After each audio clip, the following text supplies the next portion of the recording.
আসসালামু আলাইকুম পাবলিক, সবাই কেমন আছো? আশা করি ভালো আছো, সুস্থ আছো। আজকে আমি চলে এলাম তোমাদের সামনে ছোট্ট একটা মিনি ব্লগ নিয়ে। আজকে আমি যেতে চলেছি মাঠে। কেন আমি মাঠে যাচ্ছি চলো তোমাদের সঙ্গে শেয়ার করি। তো আমার মাঠে আসার কারণটা তোমাদেরকে বলবো ভিডিওর মাধ্যমে। ভিডিওটা স্কিপ না করে শেষ পর্যন্ত দেখতে থাকো। তো বিষয়টা হলো আজকে আমাদের মাঠের জমি, তার জন্য আমি যেতে চলেছি মোসমুড়োর মাঠের দিকে। তো আমি যেতে যেতে দেখতে পেলাম আব্বা সহ আমিন ও তার দুজন সহকর্মী আমাদের জন্য অপেক্ষা করছে। এখন অবশেষে আমি চলে এলাম আমাদের জমিতে। এসে জমি মাপা স্টার্ট করলাম আমিনের সঙ্গে ফিতে ধরে। আর এদিকে আব্বা আর আমিন জমির ম্যাপ ও দলিল দেখতে লাগলো, আর আমি আর একজন সহকর্মী ফিতে ধরে জমিটা মাপতে লাগলাম।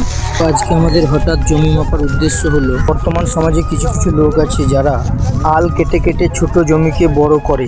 তার জন্য বছর বছর জমি পরিমাপ করা অবশ্যই প্রয়োজন। এখন আব্বা একজনকে নিয়ে জমির চারিদিকটা মাপতে লাগলো, আর আমি ওদের পিছন পিছন যেতে লাগলাম। এরপর আমরা পূর্ব পশ্চিম দিকটা মাপার পর কত ফুট হচ্ছে সেটা আমিনকে জানালাম, আর উনি পেপারে লিখে নিল।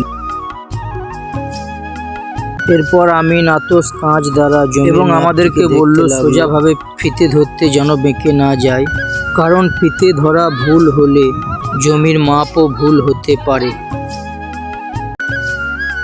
আর এই ভাই আমাকে পিলার মারতে বলে, আর আমি পিলার মারা কমপ্লিট করে প্রস্তুত হলাম আর একটা পিলার মারার জন্য। এরপর মাপা কমপ্লিট করে আমি আলটা কেটে সরাতে লাগলাম, আর আব্বাকে বললাম তোমরা বাড়ির দিকে এগিয়ে চলো, আমি আলটাকে নতুন করে বেঁধে আসছি।